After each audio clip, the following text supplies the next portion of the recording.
Hello friends, I am Pradeep Kumar Mishra. आज की इस वीडियो में मैं आपको बताऊंगा आइसोमेट्रिक व्यू ऑफ सर्किल।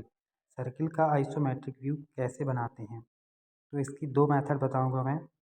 इनमें से पहली जो है उसको बोलते हैं पॉइंट मेथड और दूसरी जो है उसको बोलते हैं फोर सेंटर मेथड। ठीक है। तो सर्किल का जो आइसोमेट्रिक व्यू बनता है वो इलिप्टिकल होता है, इलिप्स जैसा दिखता है, इलिप्स ही बनता है।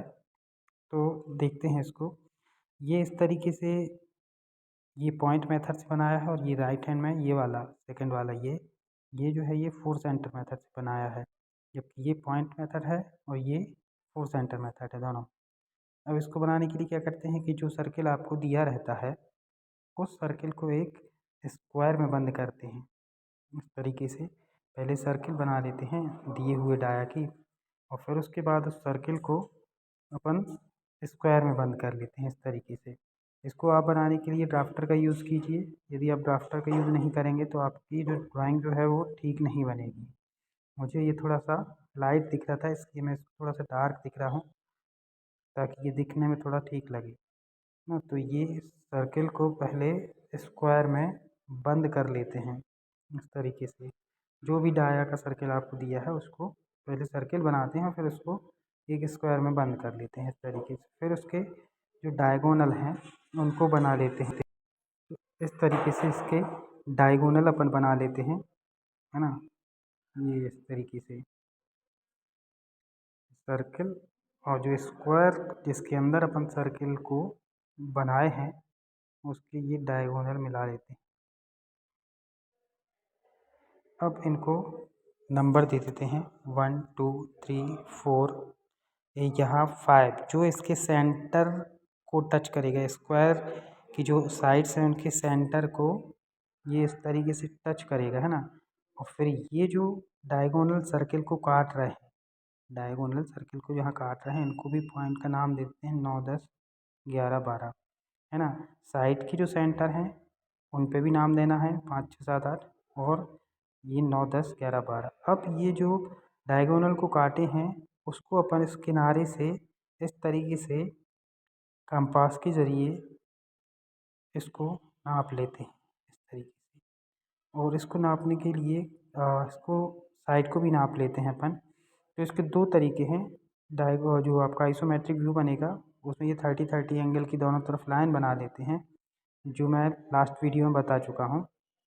अब या तो स्केल से माप के टिक लगा लेते हैं या फिर प्रकार से लेके इसको ये रेडियस सेट किए और ये ग्राउंड वाले पॉइंट पे रख के यहाँ ये 30 डिग्री एंगल वाली जो लाइन है इस पर काट देते हैं अपन दोनों तरफ। तो ये जो अपन का स्क्वायर है, स्क्वायर को अपन को इसमें बनाना रहता है। पहले स्क्वायर बनाते हैं, उसके बाद जो सर्किल रहता है सर्किल को उस स्क्वायर के अंदर बनाया जाता है। ये जो ये पॉइंट मेथड है। तो आप ड्राफ्टर से यूज़ करेंगे तो आपका सही सही बनेगा एकदम। मेरे पास ड्राफ्टर नहीं है इसलिए मैं स्केल और पेंसिल से बना के दिखा रहा हूँ।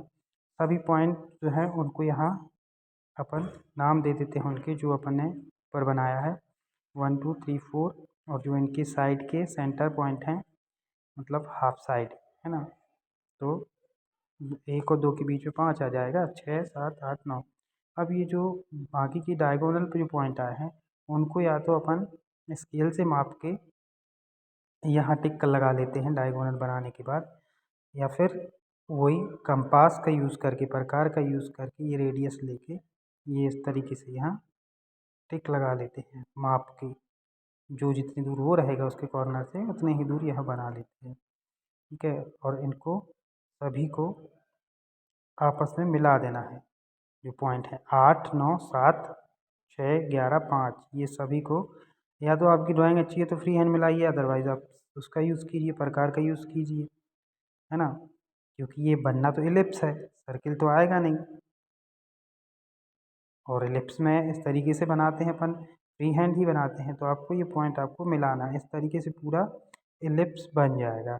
आप बाकी के पॉइंट को भी मिला दीजिए 7 10 6 और 8 है। तो इस तरीके से सभी पॉइंट को मिला के आप इलिप्स बना सकते हैं। अब ये दूसरी मेथड जो होती है वो होती है फोर सेंटर मेथड। तो इसके लिए क्या करते हैं कि जो आप स्क्वायर बनाते हैं उसके दो डायगोनल बनते हैं, और जब 30 डिग्री के एंगल कि दोनों एक्सिस पे अपन इसको बनाते हैं तो ये एक डायगोनल ये वाला छोटा होता है और दूसरा वाला डायगोनल बड़ा होता है। तो छोटे वाले डायगोनल से उसके सामने की जो 2 साइड होती हैं उनके मिड पॉइंट से मिलाते हैं। जैसे 3 को 5 से मिलाया है और 3 को 8 से मिलाया है, इसी तरीके से ये जो 1 पॉइंट जो ग्राउंड पर है उसको 6 से भी मिलाना है और 7 से भी मिलाना है। 6 और 7 क्या है?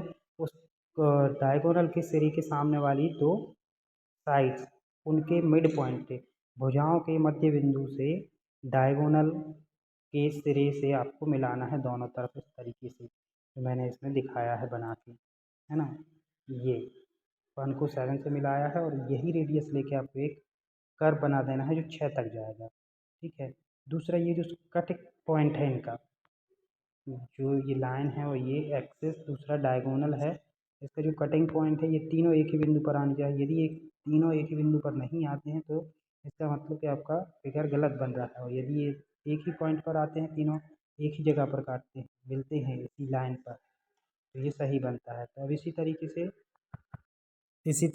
इसी पॉइंट से ये 7 तक और 8 तक दोनों में से कोई भी रेडियस लेके या एक तरफ इस तरफ से रेडियस लेके इसको इलिप्स बनाना है आपको। ये रेडियस लेके कहाँ, जो आपका कटिंग पॉइंट था उससे, और ये दोनों मैंने फिगर में R1 और R2 लिखा हुआ है। 1 से 3 रेडियस लेके आपको आधा बनाना है, दूसरा आधा उसमें बनाना है।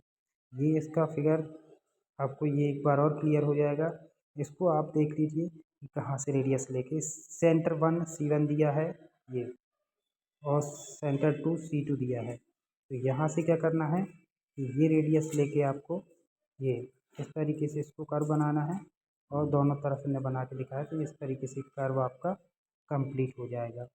ये फिगर देख लीजिए, इधर ये रेडियस लेना है आपको, ये इसमें दिखा रहा हूँ मैं, ये इसको 1 से लेके 3 तक ले जाना है, कंप्लीट करना है ना।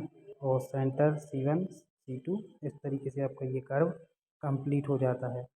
तो आपको ध्यान रखना है कि जो डायगोनल छोटा है उसके कॉर्नर को सामने वाली साइड से मिलाना है। ये दोनों तरफ इस तरीके से रेडियस मिला देना है, इसको 4 सेंटर मेथड बोला जाता है। ये फिगर आपके सामने है, सेंटर C1 और सेंटर C2, जो रेडियस लेना है वो रेडियस को R लिखकर शो किया गया है कि कहाँ से आपको कौन सी रेडियस लेके कैसे कर्व इसका कंप्लीट करना है, ठीक है। ये रेडियस ये कंप्लीट करना है और फिर इसके बाद इसको कंप्लीट करना है ना। ये ऐसे